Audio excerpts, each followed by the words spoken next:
Aktibong humihikayat ang Kremlin ng mga dayuhang sumali sa hukbong sandatahan ng Russia. Ang mga bilanggo ng digmaan na ito ay nagmula sa Cuba, Somalia, Nepal, India at Sierra Leone.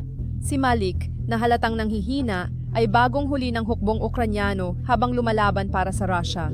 Ang Wagner Group, isang Russian na grupo ng bayarang sundalo, ay gumagamit umano ng social media para mag-recruit ng miyembro mula sa iba't ibang bansa. Kakakuhuli lang ng mga Ukranyano ng isang sugatang sundalo ng kalaban mula sa unahan. Pero hulaan mo, hindi pa nga siya Ruso. Ito na ang bagong hinaharap. Nasa Nigeria ako. Gagawin ko ang ilan sa mga yoga. Ang lalaking nakita mo, siguradong magkakamali ako. Ang pangalan niya ay Kehinde Oluwagbe Melitka.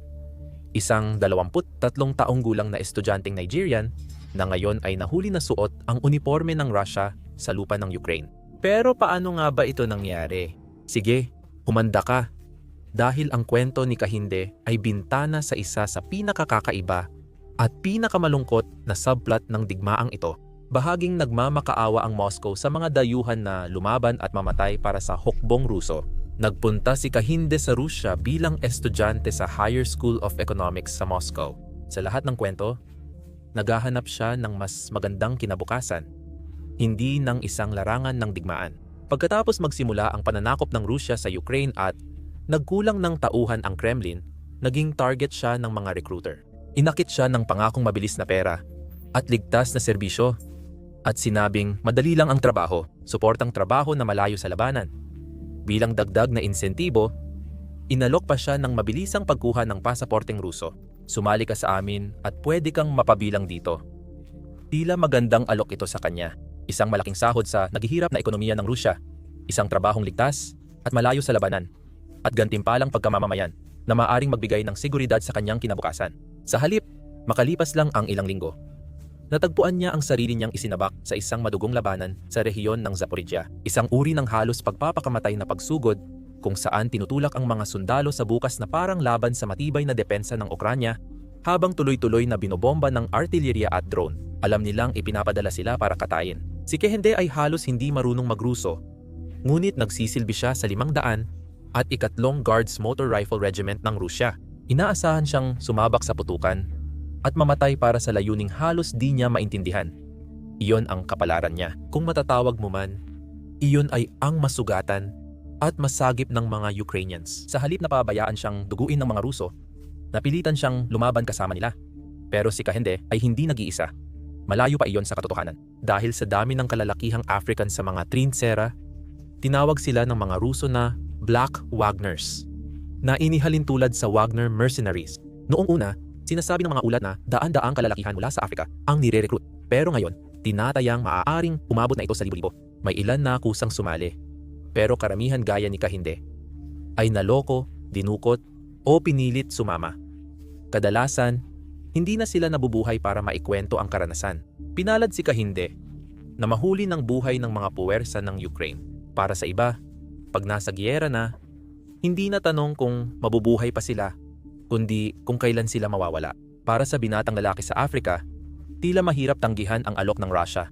Isipin mong hirap kang maghanap ng trabaho, tapos may nag-alok sa'yo ng 2,000 kada buwan. Sa bansang mababa ang karaniwang kita. Parang nanalo ka na sa loto. Pwede ka nang magpadala ng pera sa pamilya at magsimula ng bagong buhay. Sabi ng mga recruiter, walang delikado, pagbabantay, logistics, o magmaneho ng truck. Oo, may ilang lalaking naniniwala at pumapayag. Pero di nagtagal, na-realize nilang ginawa na pala silang pambalas sa kanyon. Para sa iba, wala man lang ilusyon ng pagpili. Kinidnap sila, pinilit, o tinakot para mapilitang magsilbi. Isang recruit mula sa Africa, natatawagin nating Samuel para sa kanyang kaligtasan, ay napilitang sumali kahit labag sa kanyang kalooban. Si Samuel ay dating bihasang siyentipiko sa Cameroon at nagtrabaho sa Ministry of Lands, Cadastre at Land Affairs. Tulad ng maraming kabataang lalaki sa mababang sahod, nangarap siyang umalis para sa mas magandang oportunidad. Dumating ang pagkakataon na iyon sa pamamagitan ng isang kaibigan, si Patrice, na nagsabi sa kanya tungkol sa isang ahensya na nag-aalok ng trabaho sa ibang bansa. Pagod na sa pagtitiis sa Yaounde, pumayag si Samuel. Hindi niya alam na nagsimula na siyang maglakbay sa tinatawag niyang lambak ng anino ng kamatayan. Simple lang daw ang trabaho. Sabi ng ahensya, Pupunta siya sa Russia gamit work visa na may mataas na sahod. Siya at ang kanyang ina ay nag-ipon ng halos 25 milyong CFA francs o 3,000 at 800 euro para sa papeles at pamasahe. Nangako ang mga recruiter ng trabaho sa kanya bilang tagapag-alaga sa kampo militar. Ngunit malabo ang paliwanag sa trabaho. Sinabi nila na pagdating niya sa Moscow, papalitan ang pasaporte niya ng Russian para makapamuhay at magtrabaho doon. Bit-bit ang pangangarap. Sumakay ng eroplano si Samuel kasama sina Patrice at 3 Cameroonian. Hindi ganoon ang Russia gaya ng inaasahan niya. Imbes na kaldero at kawali, Kalishnikov ang ibinigay sa kanya, hindi kusina. Dinala siya sa isang training camp kung saan nagsasanay siya kasama ang mga taga-hilagang Africa at mga sub-Saharan African na naloko rin. Ang mga kontratang inilagay sa harap nila ay nakasulat sa Russian at wala ni isa sa kanila ang nabigyan ng kopya. Nalaman niya na parte ng perang para sa kanila ay napunta sa bulsa ng mga opisyal na Ruso. Pinapapirma sila. Hindi alam ni Samuel kung anong unit siya o kung kanino siya lumalaban. Wala pang dumarating na sahod na ipinangako. Mabuti na lang may telepono siya at tinawagan niya ang embahada ng Cameroon. Ngunit hindi siya natulungan. Itinanggi ng embahada ang kaalaman tungkol sa mga taga-Cameroon sa Rusya at tumangging tumulong. Para kay Samuel, parang tinatago lang nila ang trafficking. Inakusahan niya ang gobyerno ng pakikiisa. Lalo na nang malaman niyang kinondena ng India ang kalupitan ng Russia at pinauwi ang mamamayan nito, habang tahimik lang ang Cameroon. Hindi nag-iisa si Samuel sa bangungot na ito.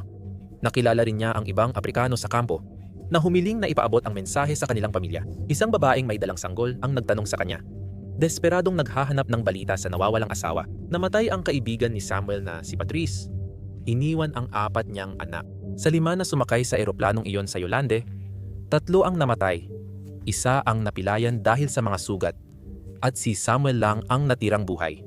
Linggo-linggo, nakita niyang unti-unti siyang naiwan ng mga kaibigan hanggang siya na lang ang natira. Habang nakakulong siya sa banggungot sa Rusya, hindi pa niya naranasang makaputok ng baril bago siya napunta roon. Ngayon, inuutusan na siyang sumugod sa banta ng pagpapahirap.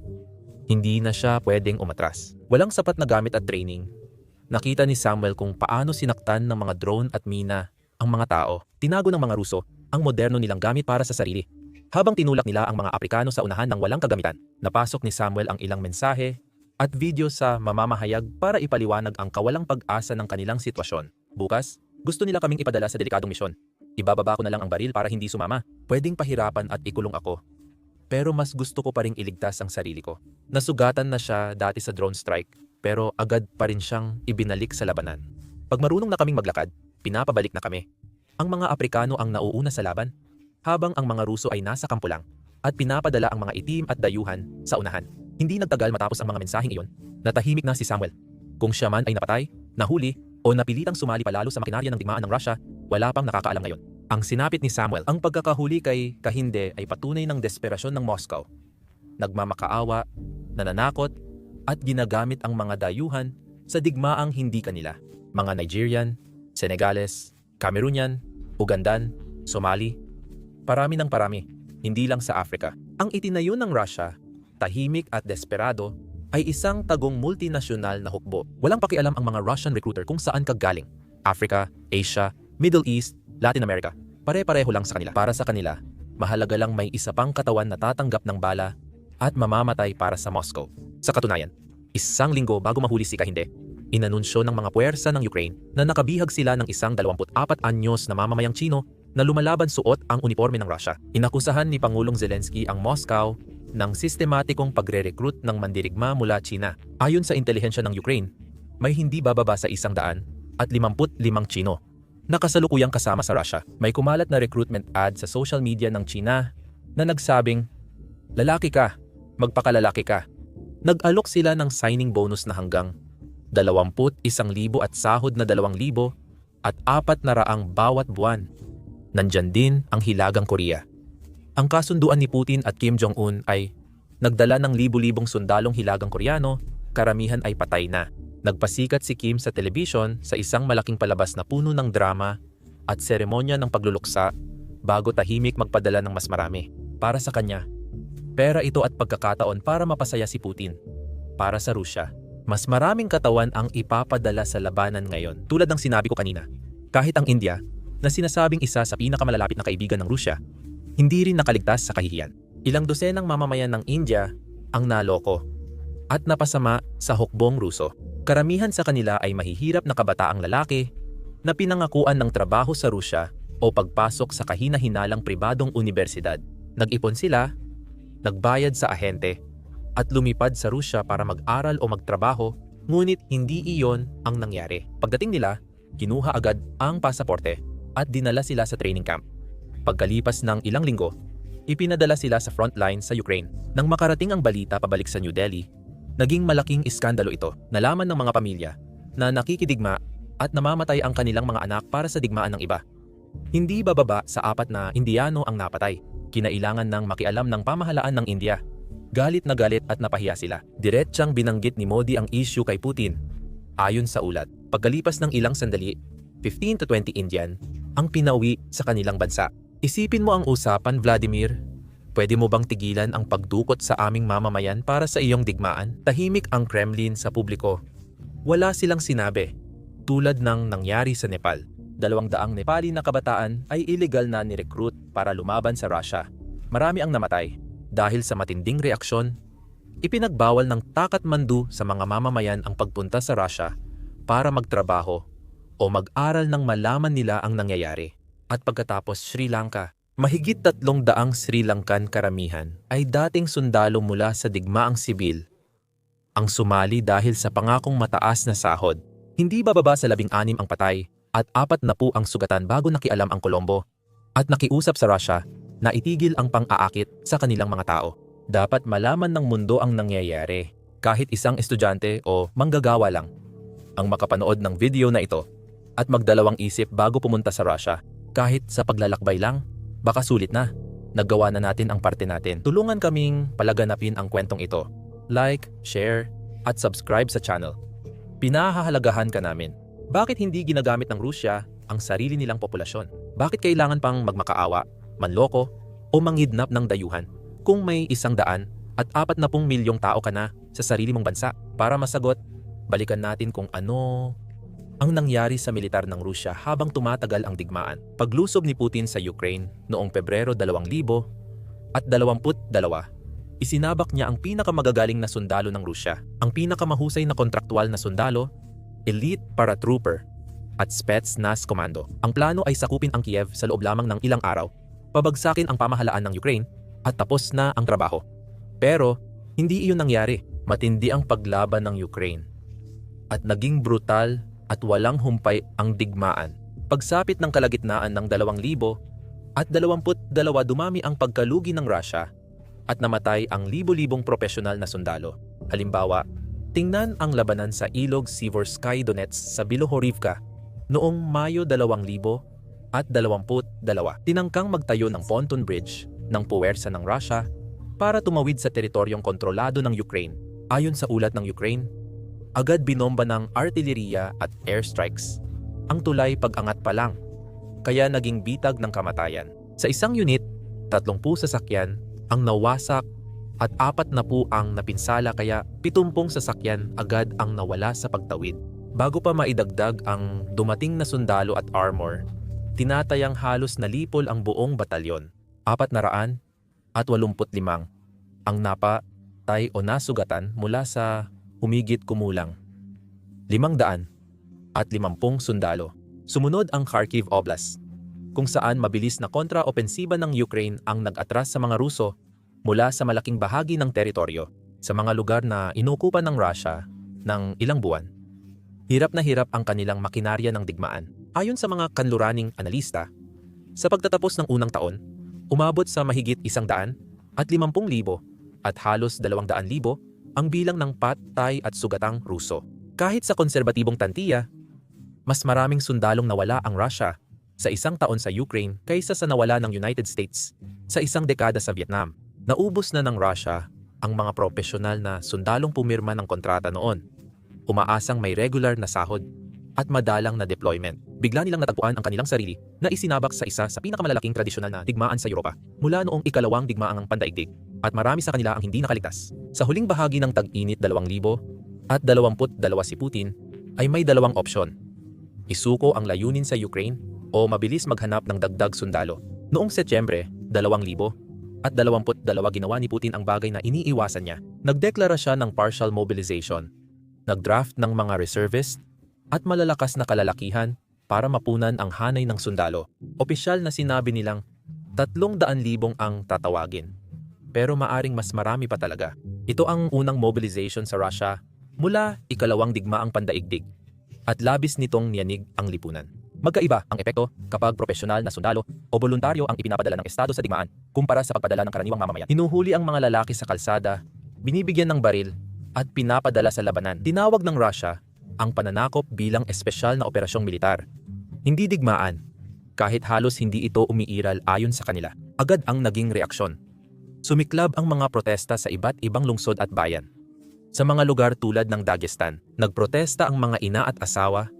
Giit na hindi nila papayagang gamitin ang kanilang mga anak bilang pambala sa kanyon. Mas matindi ang galit sa mga minoryang rehiyon gaya ng Dagestan at Buryatia, na dati nang nakaranas ng di pantay na dami ng nasawing kontraktwal na sundalo.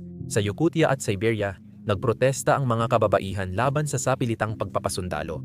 Mahigit 1,300 katao ang inaresto sa protesta sa 38 lungsod isang araw matapos ang anunsyo ni Putin.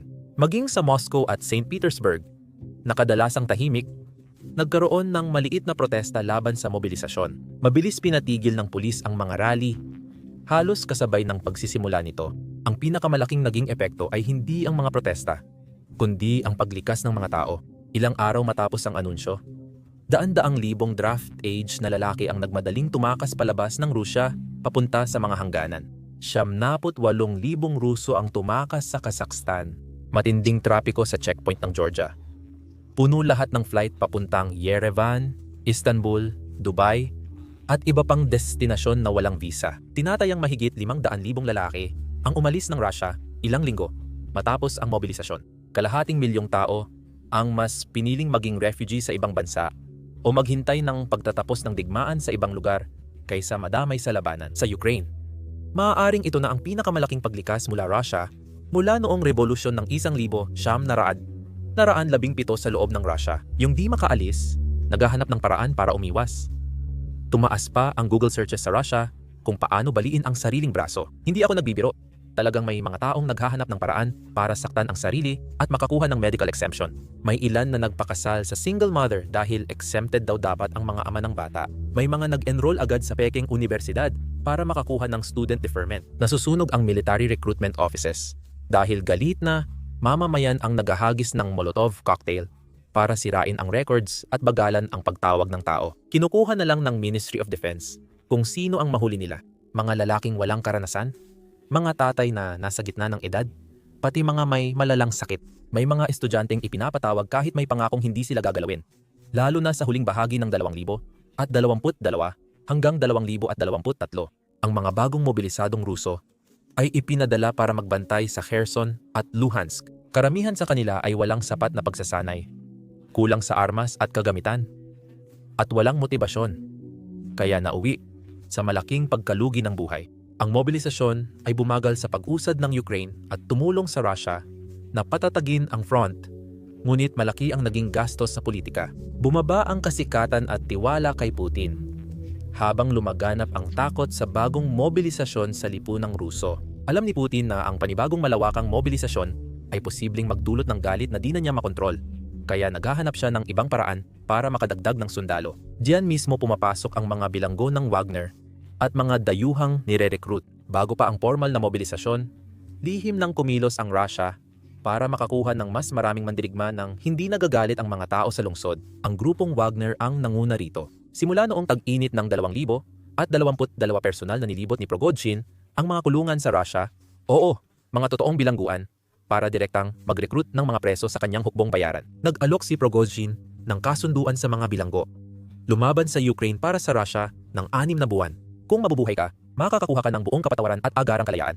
Dagdag pa, mababayaran ka ng malaking halaga, mas malaki pa kaysa kikitain mo saan man. Kung mamatay ka, magiging bayani ka at makakatanggap ng malaking kabayaran ang pamilya mo. Libo-libong bilanggo ang hindi nag-atubili. Kung pipiliin mong mabulok ng 10 taon sa selda o isugal ang buhay sa labanan, biglang nagiging madali ang desisyon. Noong taglagas ng 2022,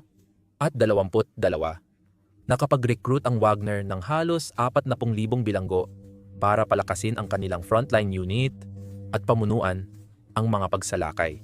Pero ang mga bilanggong ito ay literal na itinuring na parang mga disposable na panangga ng tao. Paulit-ulit silang ipinapadala para sumalo ng bala ng Ukranya hanggang maubos ang bala nito. Hindi ako nagbibiro. Sunod-sunod na alon, ginagamit ang mga bilanggo para sumubok sa depensa ng Ukranya.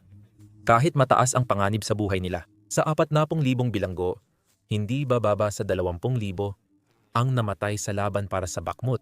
Karamihan sa mga bilanggo ay hindi naabutan ang ipinangakong kalayaan at madalang ding makatanggap ng bayad ang kanilang mga pamilya.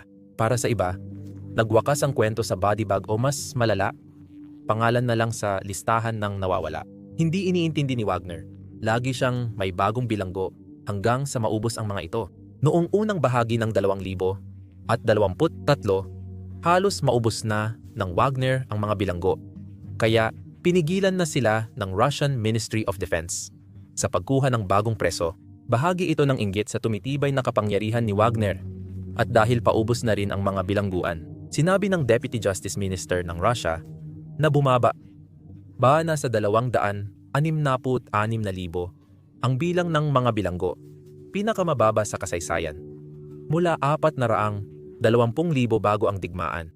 Iyan ay pagbaba ng mahigit 150,000 bilanggo ngayon. Nauubos ang bagong recruit ng Wagner, kaya mas dumami ang pagkuha nila ng mga dayuhan. Sanay na ang Wagner sa pagre-recruit abroad. Matagal na silang aktibo sa Syria, Libya, Central African Republic at Mali. Nagbabantay ng minahan, nagsasanay ng milisya at nakikidigma. May mga kontrata at infrastruktura na sila roon, kaya ginamit nila iyon. Nag-recruit ang Wagner ng mandirigmang Syrian, inalok ng mataas na sahod para lumaban sa Ukraine. May ilang Syrian na talagang pumunta. Pero nakakatuwang isipin na marami sa kanila ay napunta sa mga operasyon ng Wagner sa ibang lugar, lalo na sa Africa, para mag-recruit pa ng iba. Isa na lang ang layunin ng Wagner, makakuha ng mga dayuhang mandirigma. Saan man sila makahanap, nangangako sila ng malaking sahod at ipinapadala sa anumang labanan na kailangan ng Russia. Kung tumakas o namatay sila, hindi na binayaran ng Russia kahit piso. Matapos ang nabigong pag-aaklas ng Wagner noong Hunyo 2023 at pagkamatay ni Prigozhin noong Agosto, kinuha ng Russian Ministry of Defense ang pamumuno at opisyal na ginamit ang mga taktika ng pagre-recruit ng Wagner. Una nilang ginawa ay gumawa ng legal na paraan para makasali ang mga dayuhan sa militar ng Russia. Nilagdaan ni Putin ang kautusan na agad bibigyan ng Russian citizenship ang mga dayuhang papasok sa 1 taong kontrata sa espesyal na operasyong militar. Hindi lang sila, pati na rin malalapit nilang pamilya, ngunit hindi sapat ang insentibo. Ang bilang ng mga pumapasok ay malayo sa kinakailangan ng Moscow, kaya ang mga Russian recruiter, opisyal man o lihim, ay pinalawak ang kanilang network sa mahigit 20 bansa sa Africa, Asia at gitnang silangan. Nagbukas sila ng recruitment center at nagsuhol sa lokal na middleman para mag-recruit. Naglipa na ang mga patalastas sa social media at messaging app na nag-aalok ng trabahong may mataas na sahod sa Russia kahit walang karanasan. Nangako ang mga patalastas ng 2,000 sign-on bonus, mahigit 2,000 buwan ng sahod at garantisadong pagkamamamayan. Maraming kabataang lalaki sa Africa ang naniwala sa mga mensaheng iyon. May ilang Aprikano ang nag-apply sa mga trabahong konstruksyon o pabrika sa Rusya matapos makita ang mga patalastas. Pinapirma sila sa papeles na nakasulat sa Ruso na hindi nila maintindihan. Kapalit ng trabaho, ang pinipirmahan nila ay mga papeles sa pag-i-enlist sa militar. Isang lalaki mula Sierra Leone na nahuli ng puwersa ng Ukraine ay nagsabing nagbayad siya sa recruiter. Akala niya may trabaho siya sa Russia para matulungan ang pamilya niya sa bayan. Pagdating niya, inilagay ng mga opisyal ang mga dokumento sa harap niya, itinuro kung saan pipirma, at sumunod siya dahil akala niya ay papeles lang ito sa trabaho. Ilang araw matapos bigyan ng uniforme, doon lang niya na-realize na naloko siya at napasali sa hukbong sandatahan ng Russia nang simulan ang military training. Nandoon din si Jean Onana mula Cameroon na akala niya magtatrabaho siya sa pabrika ng shampoo. Totoo ito, napaka-espesipiko ng detalye kaya siguradong totoo ito. Dumating si Jean, na-detain siya at halos pinilit siyang pumirma ng 1 taong kontrata sa militar. Papunta na siya sa digmaan. Napunta sa unahan ng labanan at tinamaan ng artilyerya ang gusaling kinaroroonan niya. 6 na araw na tabunan si Jean sa guho bago siya nahanap at nabihag ng mga tropang Ukranyano. Nabuhay siya doon kahit maliit ang tsansa. At pati lehitimong pumupunta sa Rusya ay delikado rin. Halimbawa, si Malik Diop mula Senegal. Nakapasok siya gamit ang tamang work visa. Naguhugas siya ng pinggan sa restaurant para makaraos. Hanggang isang araw ay biglang nagbago ang kanyang trabaho. Inilipat siya sa ibang proyekto. At ang tinatawag nilang proyekto ay lumabas na ang Russian Army pala. Katulad ni Malik, libo-libong iba pa ang tinatakot gamit ang kanilang mga visa. Nauubos na ang mga bilangguan ng Russia, kaya lumipat na ang Kremlin sa ibang grupong pwedeng gamitin. Maraming dayuhang estudyante at migranteng manggagawa mula Africa at Asia ang nabubuhay gamit panandali ang visa. At ang ilan ay nag-overstay. Sa ibang bansa, ipapadeport sila. Pero sa Russia, kinukulong sila ng Federal Security Service at lokal na autoridad at binibigyan ng ultimatum. Pumirma ka at lumaban.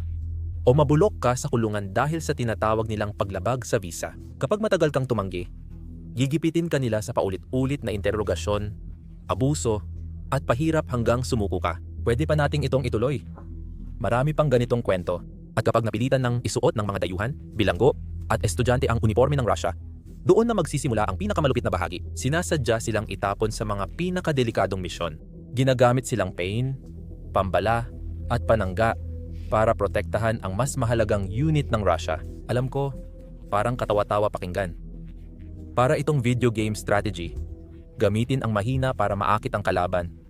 Pero ganito talaga sa totoong buhay. May ilang dayuhang recruit na tumatangging sumali sa mga delikadong misyon, pero mabigat ang parusa ng Russia sa mga sumusuway. Ibinabalik nila ang mga tropang hadlang mula Soviet era, mga unit na nagpapaputok sa sinumang tumatakas o umaatras ng walang pahintulot. Kilala ang Wagner sa pagbitay sa sarili nilang mersenaryo gamit ang maso o pagbaril sa ulo kapag sumuway sa utos. Hindi madaling tumakas.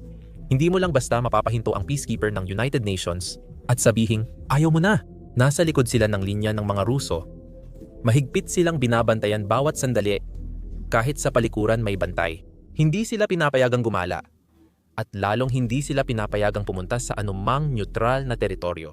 Ilan sa mga masuwerte ay sumuko sa mga Ukrainyano. Para sa kanila, ang drone o sundalong Ukrainyano ay mas mukhang tagapagligtas kaysa kaaway. Karaniwan, makatao ang pagtrato ng Ukraine sa mga bihag ng digmaan ayon sa Geneva Convention. Dahil karamihan sa banyagang recruit ay tinuturing na biktima ng Russia, hindi mga voluntaryong agresor. Ang pagsuko ay matinong opsyon kung mabibigyan sila ng pagkakataon. Ang hamon ay mabuhay at sumuko ng ligtas. Sa ilang kaso, kahit nakaligtas sila sa pagkakahuli, tuloy pa rin ang kanilang bangungot dahil itinakwil sila ng sariling bansa bilang bayarang sundalo. Bawal ito sa maraming lugar at ayaw ng mga gobyerno masangkot sa isyung politikal. Teknikal, posibleng makulong sila pag-uwi. At huwag asahan na hihilingin ng Rusya ang pagbabalik ng mga lalaking ito. Matindi ang negosasyon ng Kremlin para sa nahuling piloto o intel opisyal. Pero hindi ganoon kung ordinaryong bihag mula Zambia o Uganda lang. Hindi pinapansin ng Moscow dahil itinatanggi ng Rusya na may dayuhang lumalaban para sa kanila. Sa tingin ng militar, hindi gaanong nakaapekto ang mga dayuhang recruit sa labanan, kundi naging pansalo lang ng bala at karne sa gilingan. Hindi ako walang puso, mahalaga ang bawat buhay. Sa pananaw militar, hindi makakaapekto sa digmaan ang ilang libong banyagang mahina ang pagsasanay na inilagay sa mga harap. Sa pinakamahusay, kaya lang nilang pahabain ang sagupaan sa pagpigil ng trench ng mas matagal. Bumibili lang sila ng oras para muling magtipon ang mga unit ng Rusya. Marahil ay tumatanggap ng dagdag na rocket o artilyerya mula sa Ukraine. Hindi sila nananalo sa labanan ng Rusya gamit ang galing. Nandoon sila para mamatay sa pwesto, hindi magdala ng tagumpay. Sa katunayan, mas madalas pang magdulot ng problema ang presensya nila kaysa maresolba ito. May mga hadlang sa wika, mababang moral, at mataas na bilang ng tumatakas. Sa pananaw ni Putin, kahit napaliban lang ng mga recruit ang bagong mobilisasyon sa Rusya, nagawa na nila ang layunin nila. Mas gusto niyang mamatay ang isang voluntaryong Aprikano o Asyano kaysa conscript mula Moscow o St. Petersburg. Maaaring binatang may Telegram account, pwedeng magreklamo online, o ang pagkamatay ay magdulot ng protesta sa isang bayan sa Rusya. Ipinapakita ng buong sitwasyong ito kung gaano nakadesperado ang Rusya at kung gaano kalaki ang pressure na idinulot ng digmaan na ito sa kanilang militar. Tandaan, sinimulan ng Rusya ang digmaang ito na may mas malaking standing army kaysa sa Ukraine, mas maraming tangke, mas maraming eroplano, at mas malaking populasyon na pwedeng pagkunan. Ngayon, kinakalakal ng Kremlin ang mga bilangguan, pinipilit ang mga estudyante, at hinihila ang mahihirap mula iba't ibang kontinente para mapanatili ang sundalo sa unahan. Hindi asal ng superpower ang ganyan, kundi kilos ng bansang may krisis.